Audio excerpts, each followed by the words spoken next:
Welcome to the manual. My name is Dan Gall. Don't forget to smash that like button and subscribe to the channel. We appreciate the support. And today I am super pumped for my guest, Eddie Gonzalez, head blender for Wolves Whiskey. How you doing, Eddie? I'm doing great. Thank you so much for the time. Very excited to be here. Yeah, I'm excited to talk with you. We've already had a small little chat before we started recording here, and I've learned a lot of interesting things about you.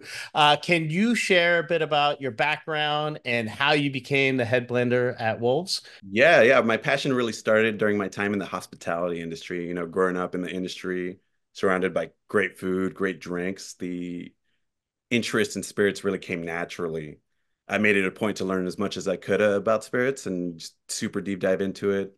After diving into a couple different whiskey really resonated with me and really led me to pursue the knowledge that is required in my current position. After bartending and serving whiskey for a couple years, one evening I found myself sitting at a bar enjoying a drink next to a founding member of Wolves. That quick drink led to a awesome conversation about American whiskey and what I thought about the category. And that passionate conversation led to a job offer eventually, after which I deep dove into every aspect of the business and really went head in first. Uh, I loved every second of it. I mean, it was a incredible happenstance. How long have you been at Wolves? 3.5 years now. Okay, so you're pretty familiar with the ins and outs, and um, so American whiskey. Obviously very different than like Scottish whiskey, Irish whiskey, etc. Have you always been a fan of whiskey, or were there other spirit types that you were like, oh, like I like tequila better or whatever? And once you got familiar with Wool's whiskey, you were like, you know what, this is amazing. What I like to say is I like everything with an ABV. So in the earliest part of my drinking career, it was beer. We got into that like 2017, 2016, 2018, and like all these rare beers were coming out, searching for them, staying in line and getting beers from Belgium and LA and getting all this stuff. And that kind of got me interested into like the variations of different, not only beers, wines, and then spirits. So I got into tequila first, mezcal, got into whiskey right around that same time, and then just the history, the stories behind every label. I mean, it's really incredible. And now that you know, my enthusiasm led me to barrel selection and blending for the company and like really crafting these amazing products. It's really where my passion lies. I mean, head blender as a job title a couple years ago, I would have never have thought. I mean, that's pretty significant. If you think about like, you and I are very similar in the track, right? Like I wasn't a huge spirits drinker. It was usually like beer. And it went from like, domestic lager, whatever kind of crap beer. And all of a sudden it was like, It's a double IPAs. exactly. Red L's, like getting introduced to that and then going on the hunt and trying to find the rare stuff. And then realizing for me, my belly didn't appreciate that very much. And Yeah. You find that quickly, and I still have a big appreciation for everything.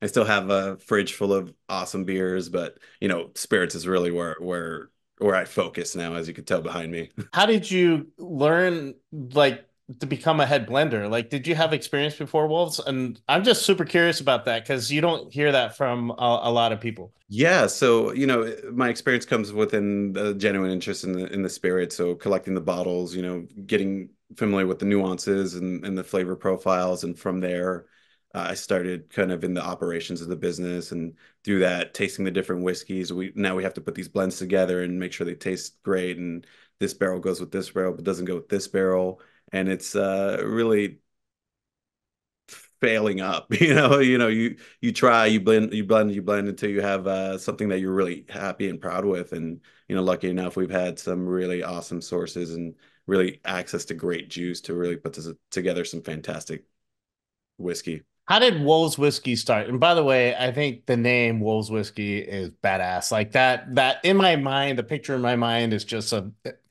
vicious image that I love. So like how did it start and what's the core purpose and mission behind the brand? Whiskey really, or Wolves Whiskey really began as a shared respect and love for American whiskey among the founder group. We had a genuine interest in creating something really unique in the category. and with that want to create something exceptional and unique, Wolves is long or whiskey's long been driven by tradition in the United States, and within that rise of American single malt and opportunity within, we wanted to do something really interesting and alchemize the old into the new and build the luxury standard bearer in the category. To us, that meant building a product and a brand that returned to a set of values, instinct, celebration of instinct, skill, and ritual, and uncompromising quality. Yeah. So in terms of like the founders there and their story, like why did they want to do an American whiskey? Do you know? And like why out of California? Like are there a lot of distilleries down in California? There's a more than you think, after spending some time in California and discovering these new distilleries. I mean, I found one a mile from my house, so you find them all the time, and there's quite a few out there. All of our founders met in California and wanted to bring some representation within the category. They grew up in their respective industries, the fashion industry, a couple of them, the restaurant industry, one of them, learning and appreciating American whiskey and, that pride of bringing something like American whiskey to that the not only national but world view and making it as sought after and comparable to these amazing Scotch whiskeys that have been around for hundreds of years. And the Macallan recently sold the bottle for $2.2 billion or something, or $1 million or something like that.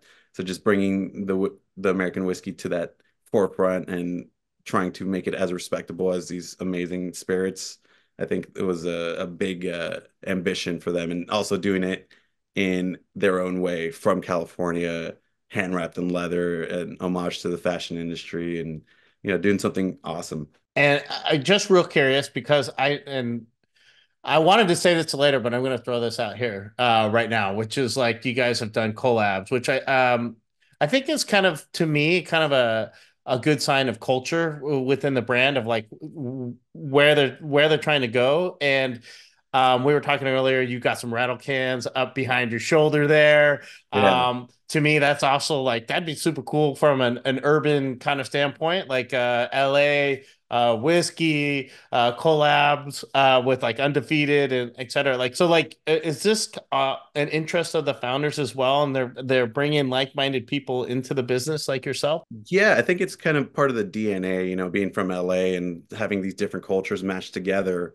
I mean, those collaborations really lend into that fabric of California and how we bring things together and introduce new ideas and new products. It sounds like you guys need to do a collab with some graffiti artists, hey? Yeah, that'd be awesome. No, we've got some reach in the culture, not me personally, but within the founder group for sure. Yeah, that'd be sweet. I'm gonna pull out. You sent me a bottle of this before our conversation today. Thank you, by the way. I don't Yeah, know. absolutely. You see the wolves there. I'm gonna unbox, unsleeve this.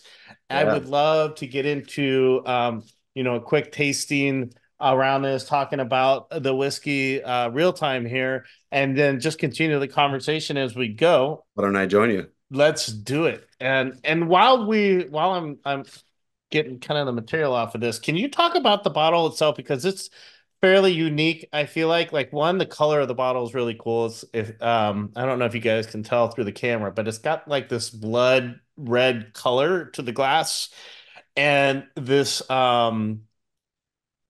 it's this is leather, right? This is Hand wrapped in leather. And one of my favorite facts about the company is each bottle is hand wrapped by the same team that brings it to you and make sure it tastes great. These two hands wrapped about 30 to 40% of every bottle that's made it to market that's hand wrapped in leather. So, super small but mighty team that brings something really awesome and a full package to the market. that's some dedication and care there to hand wrap each bottle. What's your production like in terms of like volume? What I think a lot of people don't really know about the brand is it's super small in a lot of cases. With the malt releases, these two, lot one and lot two, were about 11 barrels and 9 barrels. So that was significant for us. So about 3,000 to 4,000 bottles. Some other releases are in the hundreds, really. I mean, this last undefeated release was three barrels. so 960 bottles. So really what I'm getting at there is once these bottles are gone, they're gone.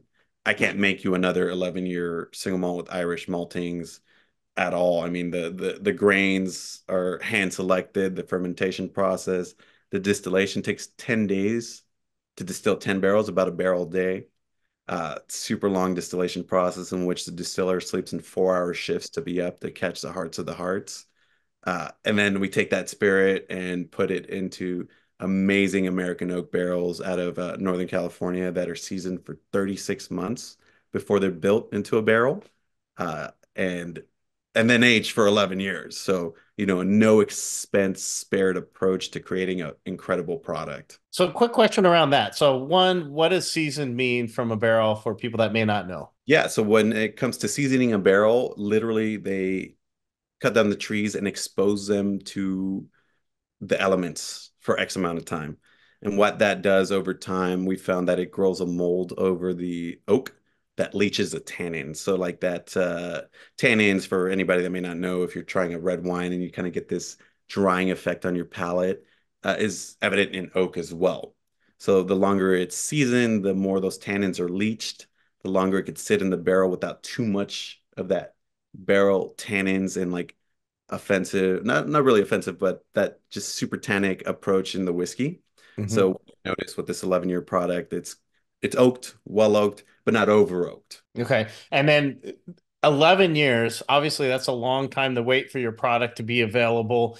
And Wolves, I feel like is still a fairly like how long before they sold their first bottle when they started? Like were they originally doing like a 3 year whiskey, whatever, and worked their way up and set aside certain number of barrels for aging, or how did that work? Great question. So we've had great partners that we worked with that have put these barrels down in 2011 and gave us access to aged inventory. So working very closely with these different partners allowed us to bring products to market a little quicker than your traditional company that put down barrels and sat on them for 11 years, which is very admirable and very respectable. But we had the option to bring some awesome products to market with a little bit of age as we bring in new products to market, and we have some pretty awesome barrels in our inventory with pretty decent age in them as well. And then you guys add your own touch to it by blending it and doing those things to it, right? Exactly, exactly. So that's where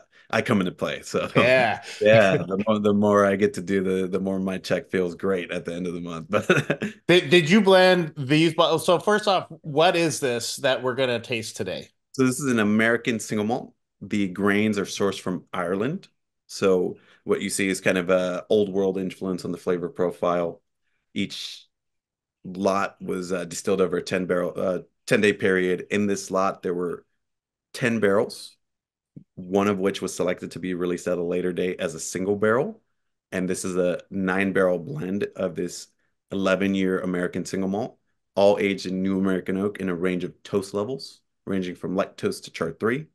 And these barrel pairs had new American oak in toast heads. So what that means, and really when you're getting into that different toast level, if you think about it like a toaster when you're making toast in the morning, you have those different presets. You've got that light toast, medium toast, heavy toast, char one, char two, char three. It's how much that barrel was toasted or exposed to fire. And those different toast levels bring a different flavor profile over 11 years that whiskey sits in that barrel. Is that flavor profile unique to not just the toast of the barrel, but also what you're putting in? Like if the whiskey's sitting on like the barley or however that is. Like I know you can toast some of the grain as well and have some people sit the whiskey on it, et cetera. So like, is that how you're also building that flavor profile? With this product, we experimented with the barrel aging more so Okay. than anything else. So it's all the same mash bill, all 100% malted barley, all distilled at the same time, and then sectioned off into the different barrels. So when we were putting this blend together, I had some barrels that were the color of hay, some barrels that were the color of molasses, and every shade in between. Mm. Each different barrel brought another set of flavors to the blend, and blending those together creates an incredibly complex American single malt with that Irish maltings, and if you've got a glass in front of you, we could run through these tasting notes and, you know, on the nose. Real quick before we get I'm talking neat before ice or any ice. How do you recommend I do this? I drink my whiskey neat. My idea behind that is just it goes into the bottle, and especially when I'm trying a new whiskey, I want to taste the whiskey for what it is before I alter it in any way. Yes, I agree with you 100%. All right. I've got my pour here. You've got yours. You know what? Tell me why you have it in a wine glass versus like a glass like mine. What I find, and it's personal preference. I've done the Glencairns, I've done a glass like yours, and I've done it all. I've drank it from anything you could think of. When it comes to me, this all-purpose wine glass, typically for white wine, I like the way it feels. I like the way it sits. And then when it comes to nosing, your nose fits right in there, and it kind of directs the whiskey towards your nose. And Mm-hmm. when I nose a whiskey, what I like to do is you open your mouth a little bit, especially with the higher proofs, anything over 100 proof, and that tones down that burn on your no nostrils. Yeah. And then another thing to keep in mind, especially at my time zone right now versus yours, is you know that first taste is going to shock the palate. So you taste it, let that coat the mouth and shock the palate, and then you get into it, and then you get into it again. Before that, I like to nose it. Just get in there with that mouth open, you know, toasted oats. I'm picking up some dry fruit, vanilla, black pepper, oak, some baking spices and cinnamon. What's anything you're smelling right now? You know what? I definitely smell the dried fruit for sure, and the vanilla. I also feel I don't know if that's common to just American oak in general, that smell, but I do get that. The thing I like about it is it's subtle versus like really in your face. Um, at least for me. Um, I don't smell black pepper, but that may be just because I'm honestly like for me when I smell out of a glass like this, I don't bury my nose because I worry about burning it and burning my nose. Uh, where I feel like I definitely should have grabbed a wine glass because maybe there's more volume of air in there that allows it to mix in a bit better. A little farther. I Yeah. It helps, and this is just my personal preference. I enjoy to drink out of these, and I've drinking a lot of wine in my past experience within wine and spirits, and I'm very comfortable with the wine glass. But by all means, the Glencairn is a fantastic vessel. Your rocks glass is a fantastic vessel. As long as we're all drinking and enjoying whiskey together, it doesn't really matter what you're drinking in my opinion. I think I pick up a hint of oats when Yeah, for I'm me, like that sweet oats is mhm. really what comes forward. Especially if I can kind of not just if I'm keeping my nose moving, which is kind of a weird way to describe that. But if That, and then you could practice on isolating each nostril as well. I do that with wine, and I never see anybody do that with wine, but I'll do the whole like maybe top and bottom of the glass, and then a lift out like this, so that one nostril's pulling in like fresher air while the other one's Kind of absorbing. blends in, and what I find with our whiskeys is the longer it sits in oxygen, the more that oxygen gets into the whiskey and opens it up a bit. Do you actually swirl it too in the wine glass to kind of open it up? I do. I think it's out of habit more than anything, but I'm sure it does introduce a little more oxygen to the whiskey. Yeah. All right, I'm ready to take a sip of this. Yeah, let's get into it. Cheers. Hey, cheers.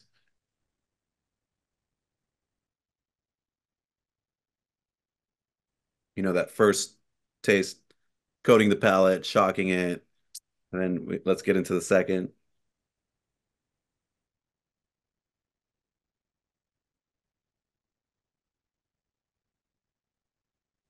I'm going for a third.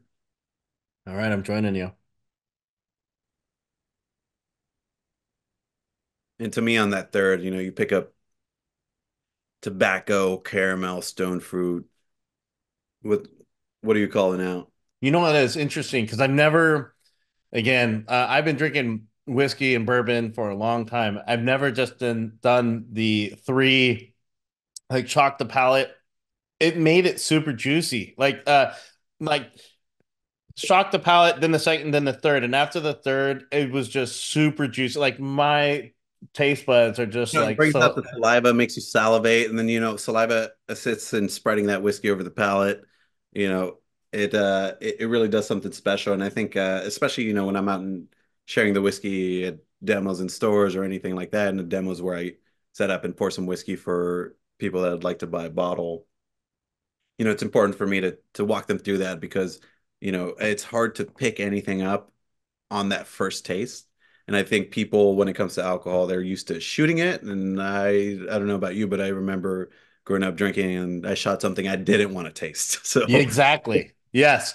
Um, I agree with you. And for me, it was usually, especially higher alcohol by volume, like a higher percentage, like it's super shocking, right? So then it's kind of like, oh, I'm gonna wait a second and until I take another sip, and every time it was like a shock, right?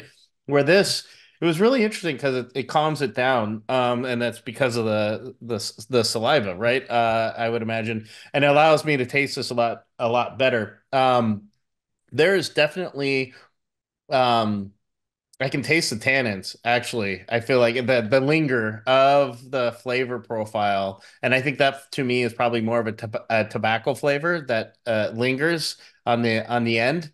The sweetness up front. yeah, for me, the sweetness, I think it kind of shows a little bit of like honey, sweet oats.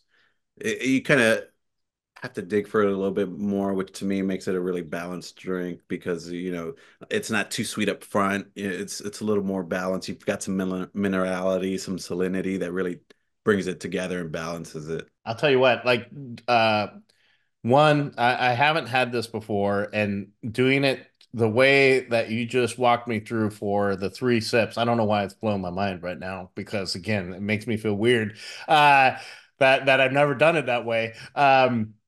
It has I was a huge bourbon drinker and rye as well, but they are sweeter, right, than Yeah, this. when you think about the actual grains themselves, corn is a very sweet grain. Yeah. Rye is a little less sweet, but you still get a lot of those beautiful caramels, vanillas from the New Chart American Oak at chart 3, chart 4. Barley is going to be a little less sweet on the just the profile of the grain. Yeah. This goes down, but the thing is that this has a not overbearing sweetness, and it's not, I wouldn't say it's super sweet, but the sweetness stays with you. Like there is a upfront taste of like the honey for sure for me. Um Delicate, it's a delicate sweetness on the front. Exactly. Yeah, it's a little bit more complex. It brings out the complexity of it. And again, I think it's just from again starting off with the shock and then the second one and then the third one right away. And now my I feel like my mouth is more accepting to it. And that's what it does, because that at 110 proof, it's going to shock your palate. So let's do it. Let's be ready for it, and then let's taste. But it's not shocking afterwards. Like that burn is gone. It's like jumping into the pool. You're only cold for the first 30 seconds. That's a great way to put it. I love it. All right, so I got another question because one of the ways I was taught to, as part of a tasting experience from Scotch specifically, but I've done it with uh, rum, I've done it with bourbon, I've done it with American whiskey, is getting a few drops of it on your palm and rubbing your hands together to burn off the alcohol and then getting the notes right that way. So I learned that in tequila. Okay, Yeah, yeah, and it definitely helps. Why don't we do it? let's do it. I'm actually sticking my finger in it. Yeah, I'm pouring it straight on my palm. I think I did too much, but we'll see. Yeah. And the whole purpose of this is it's very slippery at first and because of the alcohol. And then as the alcohol burns off, it gets a little bit stickier. And then as all right. Oh, I smell smoke. To me, it's the grain. It smells like I stuck my head into a bag of grains, and. Exactly. I get those two. Yeah. And it's But a it's not peat smoke. It's like campfire smoke, and it brings back a lot of good memories. you know what it smells like to me is like the smoked almonds. Oh, yes, which A I little bit of salt, but there's that almost paprika smell or something like that in it. yeah, like smoked paprika. I could see that. Yeah. Spicy. Yeah. That's a great smell. I always said if we can't sell the bottle the juice as whiskey, we got to sell it as perfume or cologne. For sure. You know what? So many people would love to wear. You know what? Actually, so I always say that about bacon too. And I can that smoked paprika actually smells like bacon now that I think about it. A little bit of a smoked meat aspect to it. Yeah. That's where there's a little hint of sweetness in the smell. And this is what enjoy about tasting in general. For you, obviously, this is part of your job. Do you still enjoy like going through this with people and going doing the act of tasting? Because for me, whether it's wine, tequila, or whatever it is, that's what makes it fun for me, right? For me, it's a community. I'm a very social person. I love interacting with people. I'm a very old school person. I like doing things person to person, going to the teller instead of the ATM and just, building those relationships. And to me, that's probably one of the most important parts of this industry, whether you're in the service industry, whether you work for a wine company, whether you sell wine, any aspect of bringing people together over a common denominator, in this case, whiskey, I absolutely love. And, it brings people together. I've met incredible people along the way, and I wouldn't trade my path for anything in the world. I mean, I've gotten to really focus on what I enjoy doing every day, and tasting whiskey, like I said earlier, was never a job I would have ever imagined. And it's a part of my job, a very important part of my job, but I do get to say I drink for a living. Yeah, you know, it's kind of funny because it's really hard. It's a challenge to find somebody in your industry that is upset with the world, right? Like but everybody seems to really enjoy what they do. If the day's not going so good, obviously you have to drink responsibly, but being able to let loose with awesome new whiskey that one of your buddies sent over is a good way. I'm curious. So like you have high praises for how you come through this.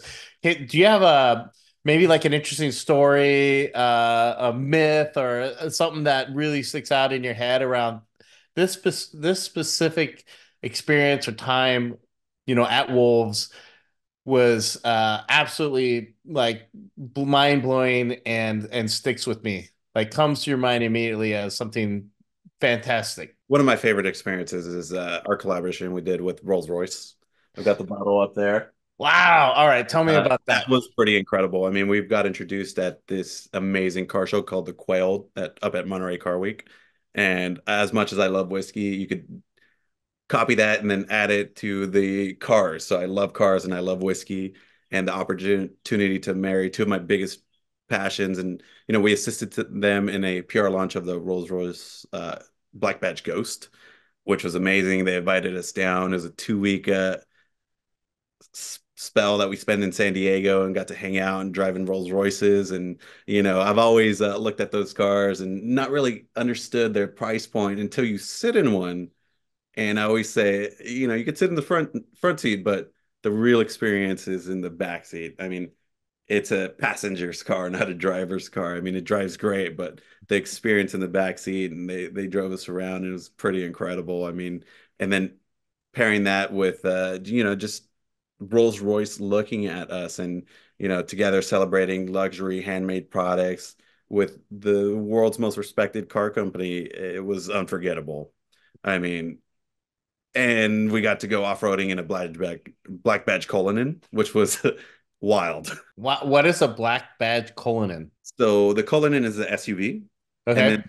black badge anything is a spec pack above that makes any chrome black, and then full massage seats, the just the highest trim package on the Rolls Royce. You're living on cloud nine, off road. Cool, man. It was pretty cool. Yeah, and then taking that $500,000 car on unpaved roads. I mean, that's nothing I would ever experience any other way than to do it with Rolls-Royce. You're like, as long as it's not mine, I'm going to drive it It's like a not mine. I stolen. feel great doing it. That's right. No responsibility here. Uh, So that sounds amazing. So you again, I noticed that you guys do collabs. Like, is that a common theme within the brand? And then are you doing specifically to do like those limited releases? Because like this is already limited releases, 10 barrels, nine being available. The last one, the 10th one, being set aside for later. So that's exclusive already. So is that just part of the brand ethos? Yeah, I think it's part of the brand DNA with our partners. Collabs are very popular in that streetwear culture and really make a splash. So just bringing that into the spirits world really spoke to the brand itself. The Undefeated collaboration was one of my favorites to blend, a 3 barrel blend that we just released a couple weeks ago, 6 year American single malt that is one of my personal favorites when it comes to the flavor profile. It was barley sourced from Washington, aged 6 years in American oak, and 3 barrels in that blend. A char three, heavy toast, and a light toast that just came together in this beautiful, like s'more marshmallow flavor bomb. Is pretty. Oh, man, you're making me drool again. Yeah. Are there barrels of that still available to purchase? So bottles are sprinkled around. We released and sold out online, and then right now we're currently releasing into select partners in California specifically. So if you're Okay. in LA, a couple of my favorite places to go and grab bottles are Flask and Field in downtown, or in my neighborhood, which is Altadena. Altadena Beverage has brought a couple bottles in here, but they're out there. You got to look for them, but I recommend finding them. So basically, if you're like me, you gotta like either fly down, find a friend, or just know Eddie and say, "Hey, Eddie, can you run down to the local liquor store and grab me a bottle?" Lucky for you, you probably have my phone number now. Awesome. So If you don't, we'll fix that. I might be giving you a call soon. What are some collabs that are upcoming that you can talk about that you're excited about? We're not just ready. We're not ready to talk about anything before we kind of have a final product, and that's just kind of company rules. So, as soon as we have something ready to show, I'm sure you'll be first on the list to know. Awesome. And so if I were someone interested in learning about the new collabs that are coming out, how do I find out? Is there like a newsletter to sign up to? Yeah, absolutely. The best way to stay up to date with anything Wolves, Instagram, Wolves Whiskey CA, so at Wolves Whiskey CA, and then our website. And we have a feature where you could join our uh, allocation list, and you get first access a couple days before the public sale to purchase any bottles that are coming up. And of course, heads up when we have new collaborations or brand releases or anything fun coming out or anything we find that our audience should know about. And then from a distribution standpoint, if it's limited release, sounds like pretty much every bottle is a limited release. Are you distributing to liquor stores in general, like a Bevmo or like here in Oregon, they're state controlled? Like how like and where are you distributing to? Are you limited to a certain number of states, or how does that work? Yeah, we're limited to a certain number of states. I think we're in 2022 as far as some of our biggest partners. Total Wine is in a number of those, and they're one of our bigger partners. And we get a lot of support for a lot of independents out there, and they're really what drives our business. So those independent supporters, bigger liquor stores in certain cities. Uh, Earlier, I named a couple, the Flask and Field or the neighborhood store of mine, which is Altadena Beverage in Altadena. And what really helps with the brand as well as if you go and ask for wolves at a store that may not carry us yet. So, that ask, in my personal experience, searching for whiskeys, the liquor store owners want to know what's new and interesting, and if you're interested in new bottles, they're sometimes more than willing to go out and find those bottles for you.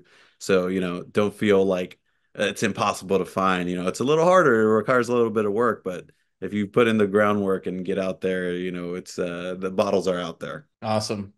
Yeah, I'm gonna have to go see if my local liquor store carries y'all, and if not, luckily enough, I know a few of the people there that I can go and maybe share some of this with and get them excited for it. And that goes a really long way and really appreciate that. I mean, getting out there and spreading the word is it's awesome, and I appreciate that. Yeah, I mean, hey, happy to support. You guys are doing really cool and interesting things. I'm gonna finish this off. Where? All right, let's do it. Mm, that is good. Where are you all going in the next couple of years? And what's the plan? Are you guys looking to grow or keep it small? What's the plan for the company? I think that's a better question for the CEO and CFO. I'm willing and able to make it all happen, but I stick to the whiskey. So Yeah. Where is Eddie?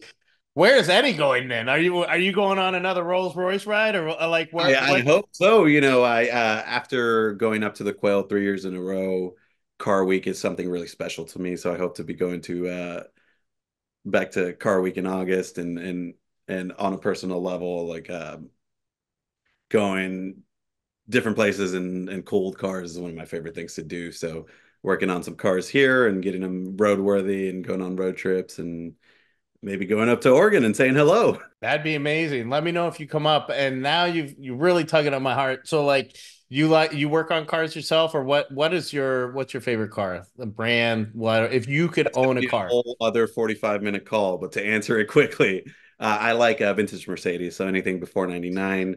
Um, I lean towards kind of the 80s, 70s, just recently touched into the 90s, which they made incredible cars in the 90s. And, the styling, the reliability. What really got me into it is one of my first cars was a turbo diesel Mercedes. Mhm. And it was on recommendation from my brother. And he said, I know you had bad luck with your old car and the transmission went out, but these ones will go a million miles if you take care of them. And through that, I got into the cars, trying to make it nicer. And I found out you can't really just go to AutoZone and find like replacement interior parts or anything. I met a whole community of car lovers actually on Craigslist that we buy and sell each other parts and go to car shows and through that some great friendships and lucky enough they've made some great introductions that have pushed my career forward as well. So we we brought wolves to the quail, which introduced us to Rolls Royce and a couple of other different things. So some very fun stuff there, and very passionate about that as well. The Eddie connection. I want to see a picture of your car when we get off this interview. Please send me some of that. I'm a huge car guy. I've had multiple Mercedes as well. I'm a huge fan of them. What are you into? Mercedes as well? Yeah, I'm into everything, man. If I could, I would have especially old cars. I feel like in my head they're old, but they're not old. But when you really think about it, they're getting up there, right? So like, I would love a vintage Bug. I would love a squareback, a hatchback. Squareback are one of my favorites when it comes to. Yep. I'm not big into VWs, but I've always admired them. Yeah. But I love wagons. Oh, I had a Mercedes wagon. Yeah, the versatility. That's my daily driver right now. 1993, green, black interior with European cap wheels. Yeah, yeah, and you know what? That's I love old Mercedes as well. I've never owned an old one, but it's one of those ones where if I had the room and the time and the money, I would definitely. The thing is, it's hard to just pick one, right? Like you got And that wagons. goes back to like if you want to get into my favorite car, we need another 45 minutes. Yeah, I love old Porsches, old Lincolns. Some of the work a friend of mine just sent me out of the Japan car culture is like off the hook, right? And he said, I love their appreciation for like LA lowriders "Uh-huh, because I've been yeah, in LA my whole life. Like it's people in the neighborhood had them, and you'd see them blasting their oldies and jumping up and down on the street. Like that's a big part of my culture and my background, and the appreciation for that in Japan, which American cars in Japan are extremely expensive. yeah, Being a rust-free anything in Japan is you have to import it, so you have to pay top dollar to find the best car, ship it, and then it gets to Japan and just increases in value by 50%. yeah." I don't know this video a friend shared with me on Instagram out of Japan, and especially in the low rider culture, when you see an amazing car like the paint job, the flake, and then the hand engraving, and this car was covered from tailpipe to like headlight, the whole car hand engraved. Could be a $250,000 build on a like 78 Monte Carlo that they bought for $5,000, you know? Yeah, I was just like, oh my gosh, that it's you know what? I'm gonna bring it back full circle. It's kind of like the crafting of Craft, the uncompromising quality, the no expense spared, and just the pure passion.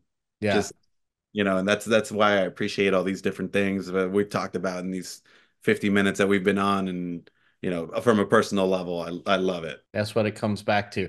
All right, my final question for you, Eddie, is um, it might be sacrilege, but if you were to mix this specific Wolves blend of what would we call this specific one if someone wanted to buy this one online? Is it just the 11-year Wolves American Single Malt 11 year or lot two. lot two? But personally, I recommend to drink it neat, of course. But why spare yourself the best riff on an old fashioned or Manhattan you've ever had? I personally believe one of the best cocktails ever created was a Boulevardier when made correctly. A lot of people do the 1-1-1 equal parts when it's really a 1.5, 7.5, 7.5, originally with rye whiskey. So if you take that and put some single malt into there, I'm sure it'll be fantastic. I haven't done it yet, but I'll make sure to do it this evening. You know what? I'll do it this evening as well. Send me the recipe. I'll send you the And recipe. We'll hop on a call and then talk about cars. awesome. Eddie, thank you so much for your time. I had a great time talking to you about whiskey and car culture and graffiti culture as well. We didn't get into that during the video, but we did before. Really loved the conversation. Thank you so much for your time.